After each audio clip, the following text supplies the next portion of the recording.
In 62 years of existence, the New Democratic Party of Canada has never won a federal election and only once briefly sat in Parliament as Canada's official opposition. So why is there still an NDP?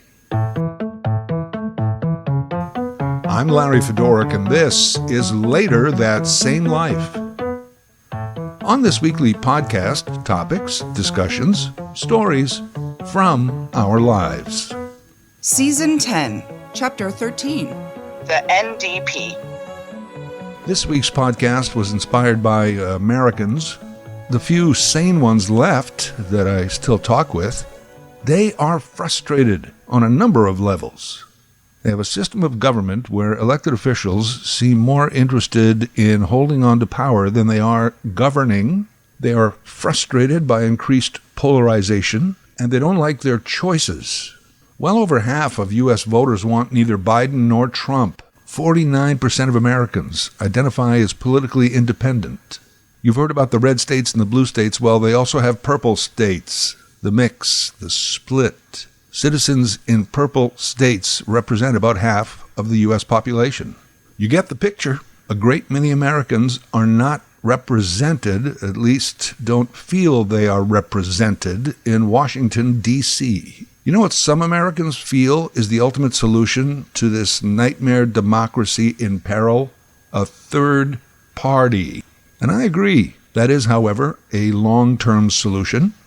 Well, sure, they've had independents run for the office of President of the United States. When they do run, they're actually referred to as third-party candidates.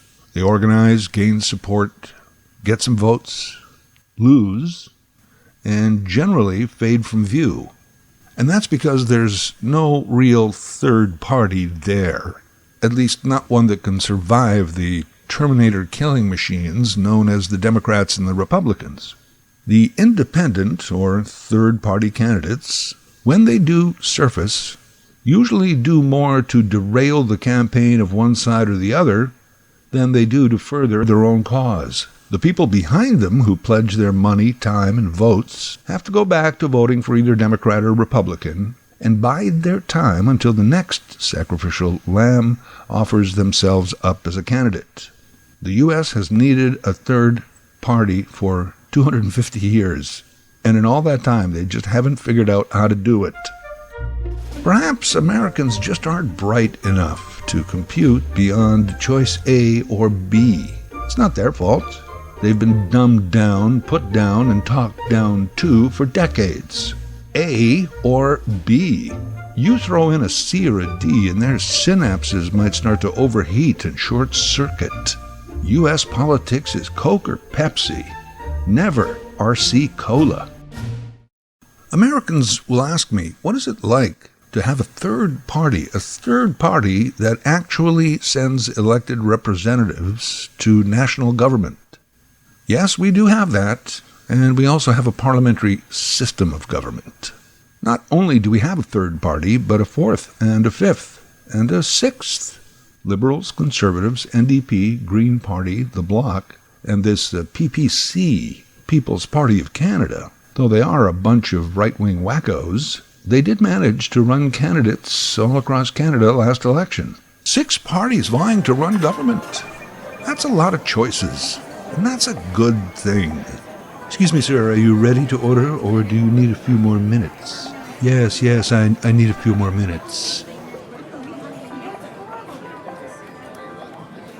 Our parliamentary system has a ruling government and an official opposition. But if there were this designation as official third party, that would be the NDP. And that has been their role since their inception. That is why there is an NDP, a New Democratic Party. Its balance of power, especially in times of minority government. Over the years, I have watched the federal NDP leaders, and I would wonder, why bother? What's your motivation? And sadly, I only recently just got it. It's not necessarily the pursuit of power, but to be the conscience of government. That's why there is an NDP. The mess in America only makes the need for their existence in Canada more evident.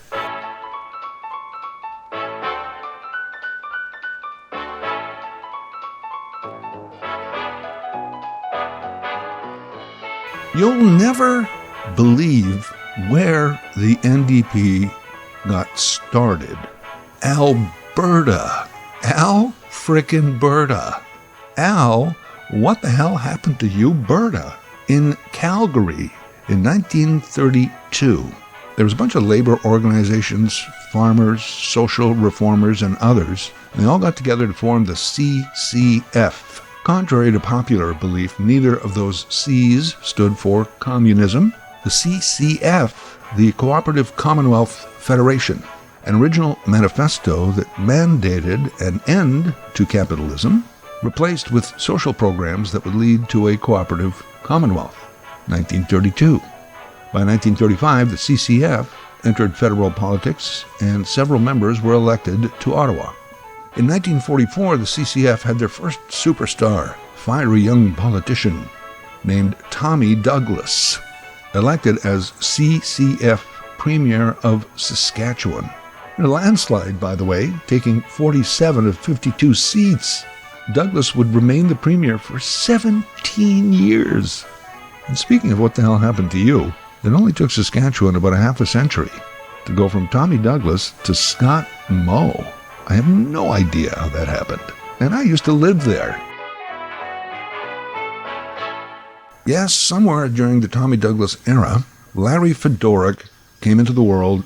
As a child born and raised in Saskatchewan during Tommy time, I sure heard a lot about him. You know, Mom's side of the family never discussed politics that much. Well, maybe they did, but not at the Sunday gatherings. But on Dad's side, many of the Sunday afternoons included political discourse. Well, it was more like the political discourse that you hear today. A lot of yelling and name-calling. For at least a year growing up, I thought asshole was actually a political party. If you weren't a CCFer, which was used almost like a swear word, like a put-down, then maybe you were a libtard or a deafened bastard. Watch your language, Mom would say. There's a child in the room, to which they would respond, well, he's going to have to learn sooner or later. Yeah, I learned all right. Yeah, that deafened bastard. Funny, back then, I didn't even know that he was a fornicator. Let me touch on a few other significant historical events. Labor was organizing to epic proportions, especially after World War II and during the booming 50s. By 1956, the Canadian Congress of Labor and the Trade and Labor Congress amalgamated to form the Canadian Labor Congress, which significantly increased their collective bargaining power and their political influence. The CCF party had faced setbacks federally, thanks in part to a communism scare. We'd certainly heard of McCarthyism in the States, but in Canada, too, people easily conflated socialism with communism.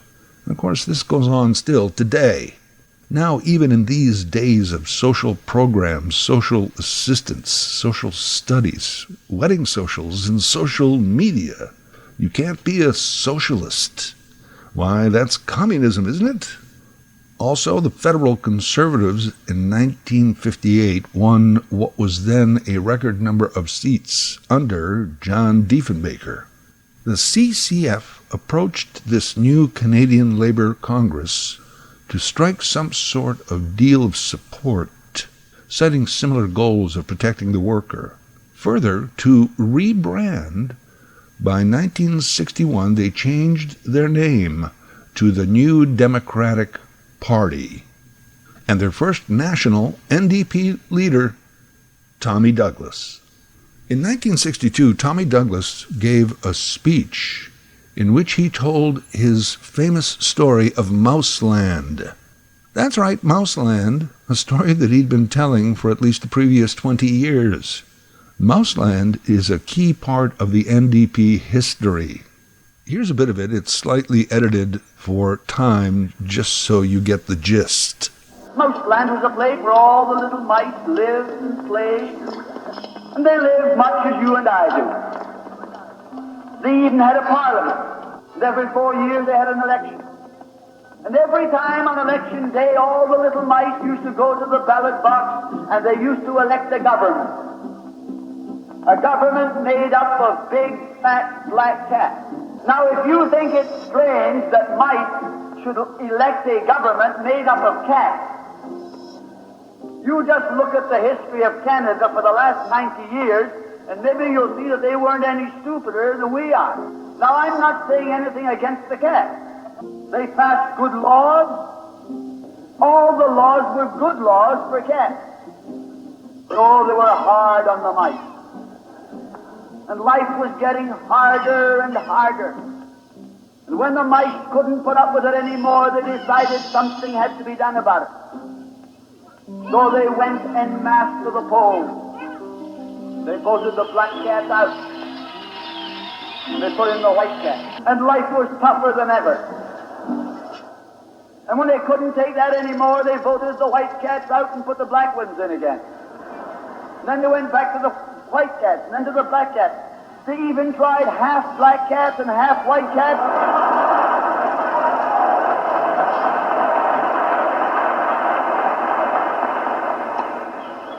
And they called that coalition.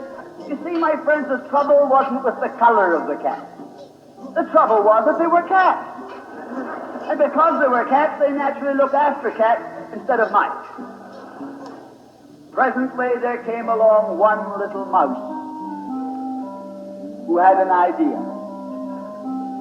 My friends, watch out for the little fellow with an idea. And he said to the other mice, look, fellows, why do we keep on electing a government made up of cats? Why don't we elect a government made up of mice? Oh, they said he's a Bolshevik. Lock him up. So they put him in jail. But I want to remind you that you can lock up a mouse or a man, but you can't lock up an idea.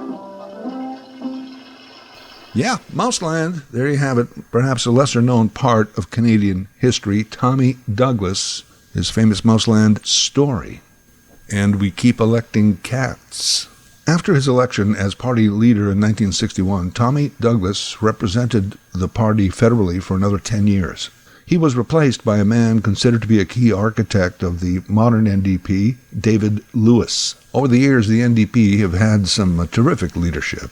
Douglas, Lewis, Ed Broadbent, Jack Layton, Thomas Mulcair. It has been said that any one of these men could have been prime minister, and a darn good one, had they been a leader of Liberals. Jack Layton came closer than anyone, the leader of the official opposition. And in a following election, Thomas Mulcair actually led in the polls for a bit. Provincially, there have been some very strong NDP leaders. John Horgan, Rachel Notley, Andrea Horvath. Most recently, Manitoba elected an NDP majority government under Wab Kinew, the first Indigenous premier of a Crown province in Canada. As far as NDP leaders, I guess I shouldn't leave out Bob Rae. He had his time in Ontario, but really settled into federal politics as a Liberal. I saw a TV news interview with him recently where this very young news anchor kept calling him Bob Rae, as if it were one name, Bob Rae. First or last, I'm not sure what she thought. It was Lester Bob Rae, or Bob Rae Muscat, I don't know. Bob Rae is currently Canadian ambassador to the United Nations. Man, those ambassadorships are the cushiest appointments ever. As long as you can get one that's not in a war-torn country or one on the verge of conflict.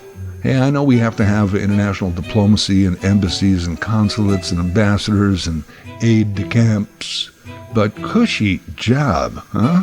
I'd love to get one of those jobs. I think I'd be good at it. Put me in England. Welcome to the Canadian Embassy, Mr. King, sir. Can I call you Chuck? Can I offer you a spot of tea, or would you like to go back to the kitchen with me for something a little stronger? Know what I mean? Nudge, nudge, wink, wink. Say no more, say no more. Man, I'd be so good at that job. Yeah, they'd love me. Yeah, anyway, Bob Rae, way to turn your NDP principles into a sweet gig. It's no coincidence that at least outwardly, the NDP membership seems to be more diverse than that of the other parties. I'm not saying that their policies are any more or less accepting of visible minorities, but often is the case with the NDP, when you see yourself up there in a candidate, you tend to vote that way. In 62 years, the federal NDP have never formed government. but as a government conscience, they have held sway over many minority governments. If you look at things like health care, social assistance programs, workers' compensation, minimum wage laws, the Election Expenses Act, the creation of Petro-Canada, same-sex marriage laws, to name only a few, those are NDP initiatives passed by other governments, but as suggested and pushed for by the New Democrats. And even now, New Democrats themselves will admit they don't get enough credit for all of these accomplishments. Even currently, the Liberal minority government in Canada is being propped up by a coalition with Jagmeet Singh's NDP. There is still this debate within the party that is considered to be left of left, and they have some members that are even more left-leaning. The debate basically revolves around that pursuit of power. Should their goal be to win elections and thereby perhaps compromise some key party principles, or stand by those principles at the risk of losing votes so that they can instead remain the conscience of government? It's a tough one. As recently as 2013, party membership controversially voted to remove the word socialism from their constitution. As I said earlier, humans are completely a social animal, but you can't be a socialist. It's become strangely unacceptable. To me, hardline right-wingers are much scarier than the hardline left-wingers. And I don't know that many of us reside on the outskirts of the political kingdoms. Most of us like it here in the middle. We're a little left on this, a little right on that. Problem is, the extremists are the loudest. That's why we hear them all the time. It's not that their numbers are greater, they just know how to turn up the volume. It's exhausting. It's like being at a heavy metal concert for 3 hours, and long after everybody stopped playing, your ears are still ringing for a few days. And the hearing damage is probably permanent.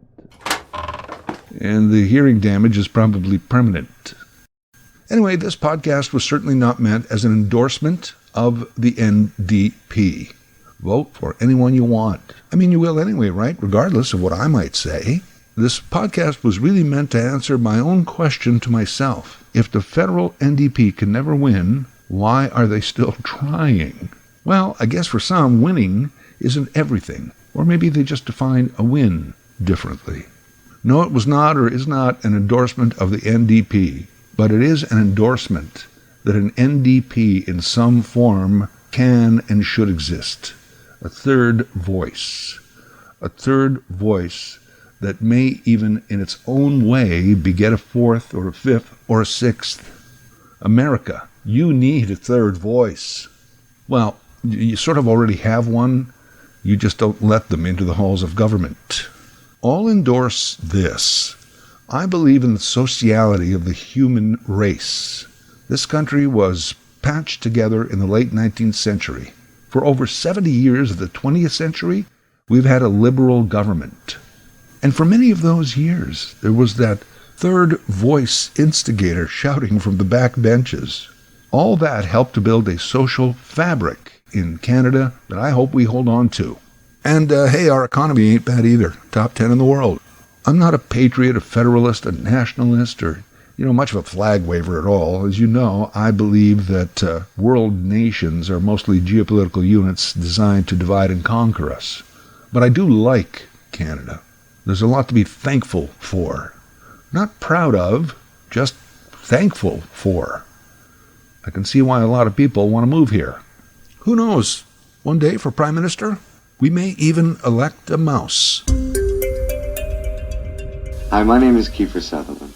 Many of you may know me as an actor, but there's something in my background that you may not know, something which I am very proud of. I am also a grandson of the late Tommy Douglas, a premier who brought enormous change to Saskatchewan and the rest of Canada. He was also the first leader of the New Democratic Party. Using his voice in a recording that he had made in 1962, we'd like to share a story with you, a story that he made famous as early as 1940. It's a story of a place called Mouseland, and it's as important today as it was many years ago. It's not just a piece of history, it's really one of the best explanations you'll ever hear about why Canadians like you and me support the New Democrats. Later That Same Life is written, voiced, and produced by Larry Fedoric. LarryFedoric37@gmail.com. Subscribe to Larry's podcast YouTube channel. Get automatic notifications with each new episode.